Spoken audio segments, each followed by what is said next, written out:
Hello everybody, and welcome back.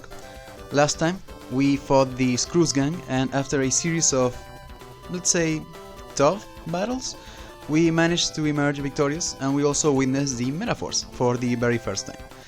This time, we're going to be mostly exploring the school, talking to pretty much everybody, and as Erika mentioned last time, we have a couple of new Medabots that we can fight as random enemies, so we'll just walk around and hopefully we'll just encounter all of them. Let's talk to everybody here. That row battle rocked! Yes, it did. Okay, here we go. And we have our first enemy. Alright, so let's quickly go over strategy, I guess.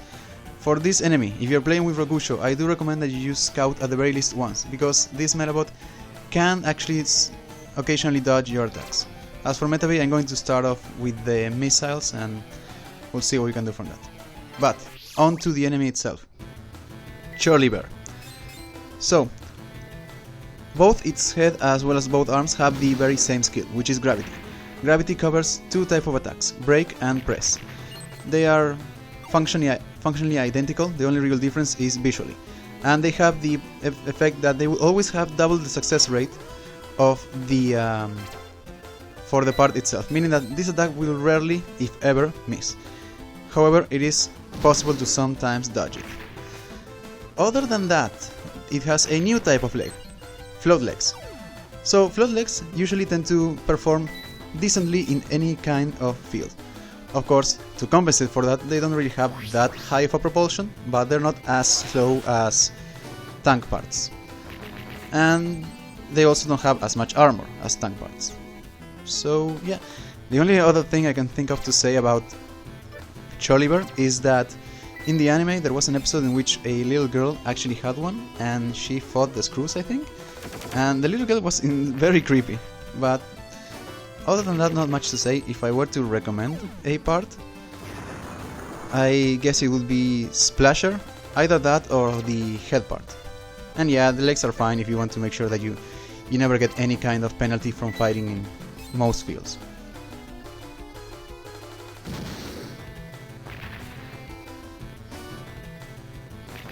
Alright. Really? Luckily though, it's quite slow right now, so hopefully we can take out both the legs and arm.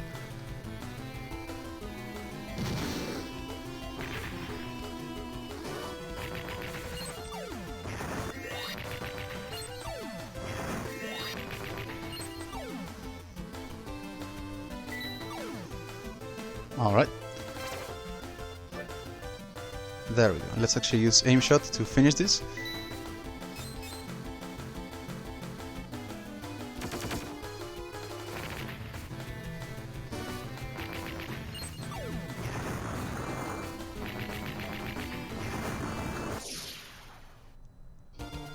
And there we go. Let's see what we got. Splasher. Nice. My Medabot may have lost the row battle, but he'll take anybody on in a relay race. Maybe. Alright. So let's head inside.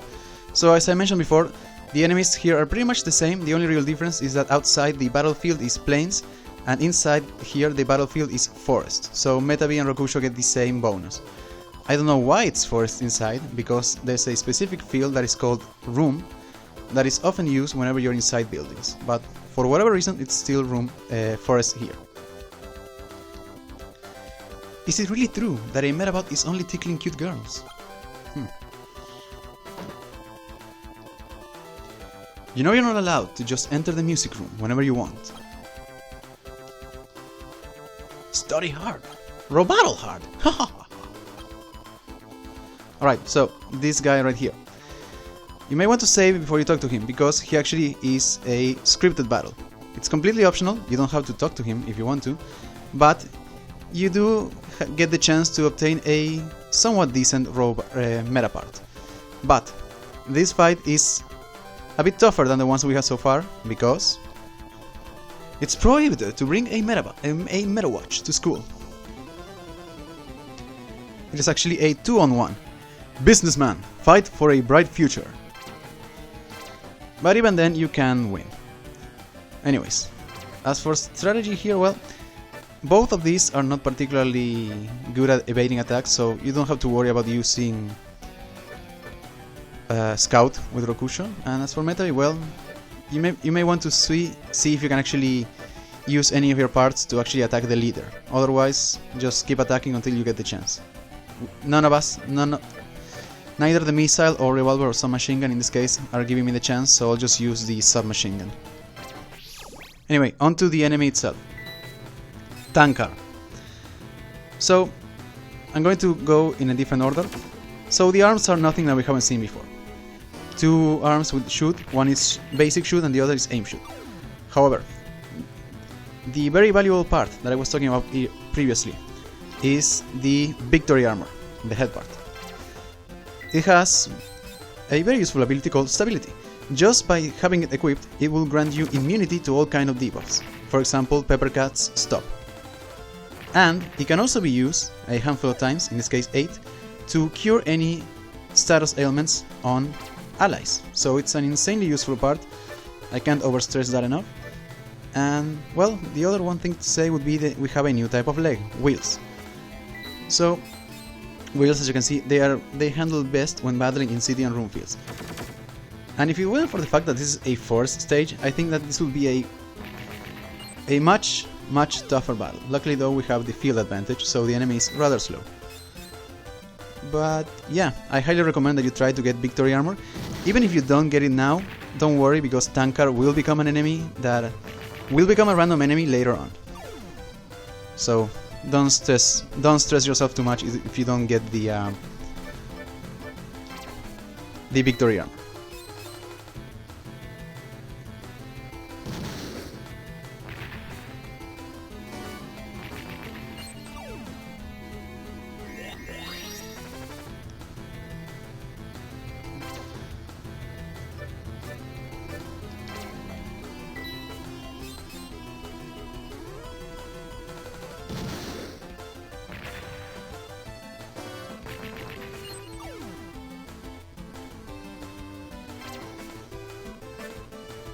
Alright, so, as I mentioned before, even though sometimes the part will show you that it's supposedly targeting a specific part, more often than not the legs will take the hit. Hopefully now we can actually get a headshot and maybe win instantly. Let's see.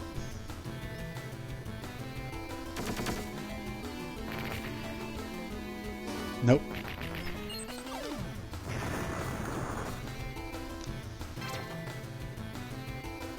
Okay, maybe now.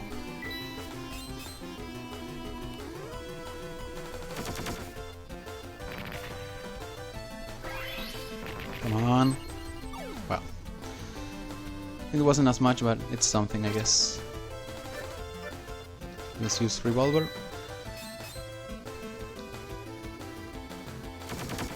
If you're playing with Rokusho, this fight can be a bit tougher because you don't even get to select which enemy you're attacking. It's more about the closest one to you. So, but I would still say that it is manageable.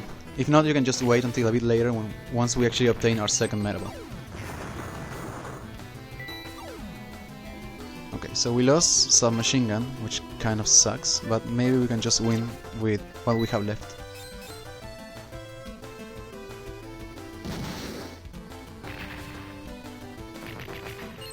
Come on, take out the head. One more.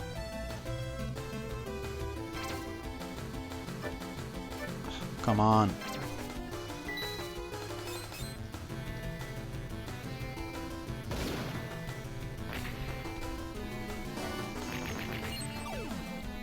Decent damage. Come on, really? Luckily though, the leader can't really do anything because it can only use stability, which is pointless right now.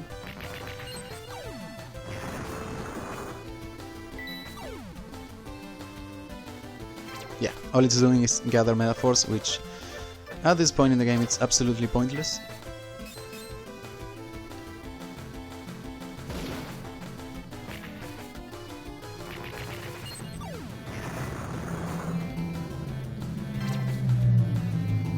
Alright, this one should do it.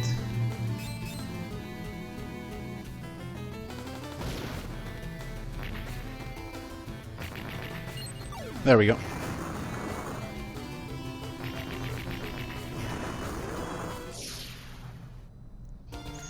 Alright, let's see what we got. Alright, we got victory armor, nice. And we got some EXP. That's what some schools say right before they take their students' Medabots. So he was joking about taking away our Medabots. Alright. So this bathroom is pretty creepy, like a ghost or something would appear. That's scary. I wonder if that will ever happen. Okay. If I study hard, maybe I can work at Medabots Corporation.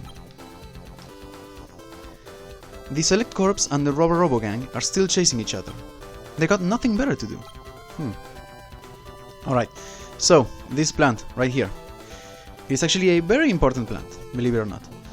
So whenever you have a school setting in an RPG, that is usually a good opportunity to give the player some basic tutorial or instructions. And although there are a few characters that actually give you a few tidbits, you don't really get it here from, let's say, talking to the teacher or checking the blackboard or whiteboard. You get it by talking to the plants. Raw Battle Basics, Step 4. Leg Medaparts with high propulsion can avoid traps easily. About that tip, we'll go into more detail about it once we actually encounter an enemy that can deploy traps. For now, we'll just ignore it.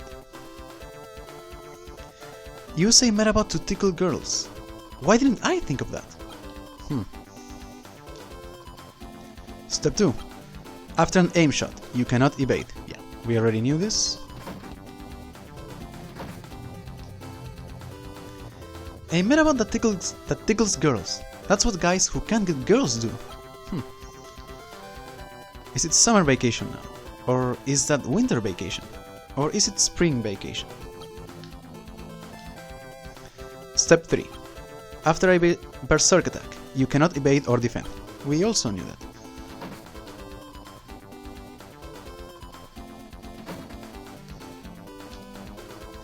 Long, long ago, the heroes of justice, the Select Corps, and the servants of evil, the Robo Gang, were the same.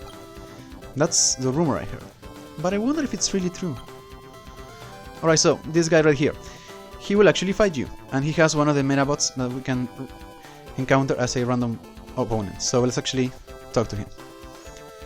Show me your medal for a second.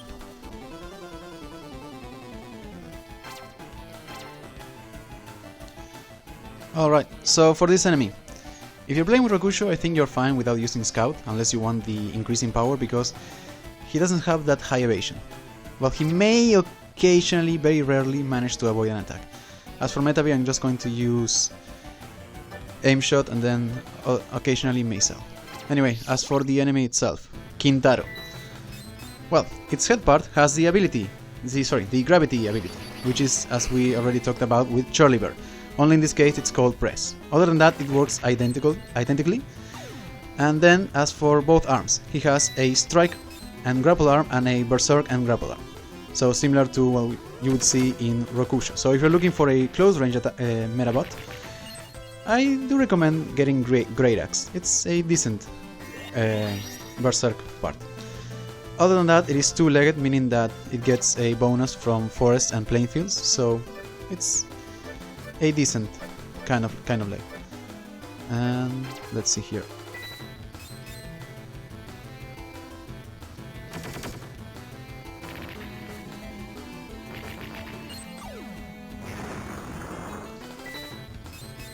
And if you're having a lot of trouble playing with Rokusho, you may want to consider replacing Pipo Hammer or Sword with either one of its arms, since they do have slightly more armor. Right, so I figured I might as well take this opportunity to go over a few things that I didn't discuss before. On our first battle, I didn't mention rotation or auto, or rather I said that I would talk about it later, so now is the time. So rotation and auto are actually, how to say this, they are related. They're basically, rotation is basically you can set up a number of attacks, and if you just select auto, then the Medabot will simply perform this. Usually when you first select this menu, you will see question marks all around. And if you just select auto, then all actions will be completely random. But here, for example, let's say that I want to use pretty much only submachine gun, you just select L. And let's say that at the very end I want to use missile once. I just select H for the head part. You can also have the Medabot build up Metaforce and then perform either of all 3 Metaforce attacks, which we still have none of them, so don't worry about that. And one more thing, you can see right here, wait, why can't I select it? Oh, there we go. So, you can see that we have a few arrows here. Basically, this allows you to set up a loop of moves. For example, let's say that you wanted Metabee to perform use the left meta part once. Let's say you wanted to use the left meta part 2 times. Actually, no. So, let's say you wanted Metabee to perform the Metaforce, to charge up Metaforce once, and then use the left meta part 6 times, and then followed by the head. You can do that.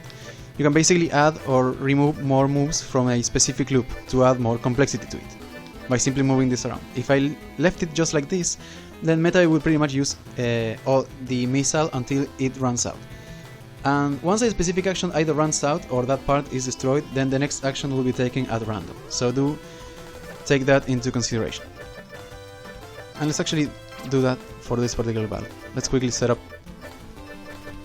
and then maybe a few H's. And then let's say R. And auto. So once you select automatic, if you want to disable it, all you have to do is supposedly rapidly mash the B button. If you do it very fast, then right before Metabee or whatever Medabot reaches its own corner, you should gain access to its control once again. But you have to mash it pretty hard, so keep that in mind. But yeah, this way you can pretty much let the game play itself, and it can be useful for grinding.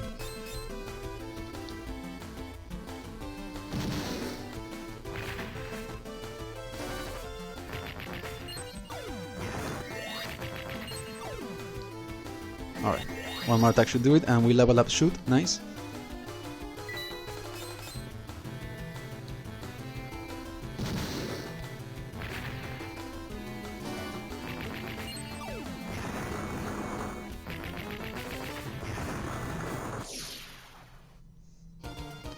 There we go.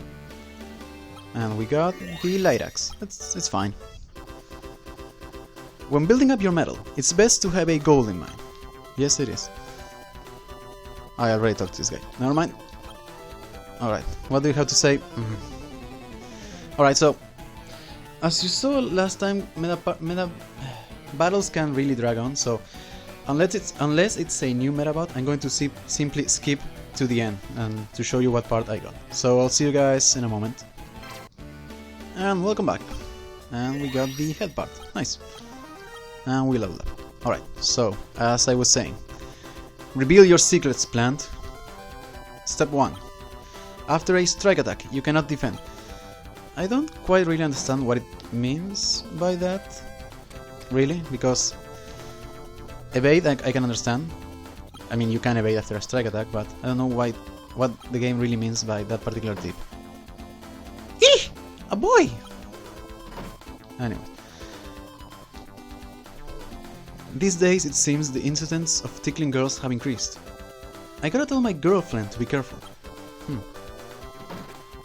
And here we have the Screws gang. You're the one who beat the Screws, right? That was amazing! Don't tell them I said this, but they're always causing trouble and bothering everyone in class. Alright Sloan, what laundry line of dialogue do you have for me today? I'll drop you in a washing machine and put you in the spin cycle. The same trick won't work twice in a row. You better remember this. I won't take this line down. Step 6. It is easy to get critical hits when you use aim shot attacks. We also knew that. And yet again another Quintaro. I'll see you guys in a moment. And welcome back. And we got the same, that's fine. Alright. have just a couple of classrooms left to go. There's a mystery meta fighter here in the school. However, he's pretty weak and doesn't come to school that often either. Isn't he in your class? Step 5. When leg meta parts with high propulsion are equipped, berserk attacks get stronger. Yeah, so this is what I believe the game refers to as Furious.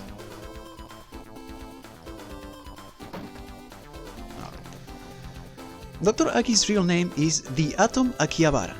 At least that's what I heard the other day. Raw Battle Basics Step 7. If you destroy a lot of your enemy's meta parts, the chances of you getting parts you don't have goes up. That's actually a fairly useful tip. And finally we are in our own classroom. So this guy, if you talk to him, he will fight you, and it's yet another Quintaro fight, so I'm going to ignore that. Step 8. If your leg meta part gets destroyed mid-row battle, your mobility is halved. I heard from Erika that Iki saved the day. The school paper's headline reads, Iki survives another row battle. Hey Erika, did you write a good article? I'm writing it now. But more importantly, there is a rumor going around that some weirdo is using a Medabot to tickle girls.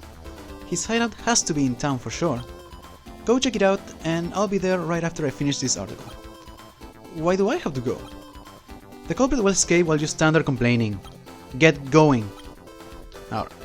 So we explored the school. We're still missing one of the 3 random Medabots, but I guess we'll go over that one in a later episode.